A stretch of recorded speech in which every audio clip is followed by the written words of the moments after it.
Train A with a speed of 60 km per hour. Speed of train வந்து 60 km per hour.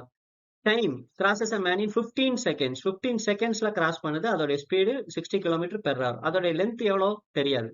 How much time taken by the train to cross a train B, which is 40% more length of the first train if train B is standing on the platform. So இந்த சம்ல நாம என்ன பண்ண போறது இல்லை அப்படின்னா ஸ்பீடையே apply பண்ண போறதே கிடையாது, லென்த்தையும் கண்டுபிடிக்க போறது கிடையாது. ஆனாலும் ஆன்சர் பண்ண போறோம். ஏன்னா ட்ரெயின் ஏயோட லென்த் பாத்தீங்க அப்படின்னா 100% தெரியாது. ட்ரெயின் பி உடைய லென்த் பாத்தீங்க அப்படின்னா 140%. ஏன்னா 40% மோர்னு சொல்றாங்க. அப்ப இந்த 100%க்கே 15 செகண்ட்ஸ்னா இந்த 140%க்கு 21 செகண்ட்ஸ் ஆகும். ஏன்னா இதோட ரேஷியோ 5:7. 5 பாட்டுக்கு 15, 7 பாட்டுக்கு 21. ஸோ ஓவராலா 36 செகண்ட்ஸ் ஆகும். ஸோ நம்ம லென்த் ஸ்பீட் ரெண்டையுமே நம்ம அப்ளை பண்ண வேண்டிய அவசியம் கிடையாது. இதே மாதிரி ஒரு 10 சமம் மொத்தமா ஒரு வீடியோல உங்களுக்கு ட்ரெயின்ல இருக்கு. அது ஓரியன்டான வீடியோக்குள்ள லிங்க்கும் கமெண்ட்ல இருக்கு, போய் பார்த்துக்கோங்க.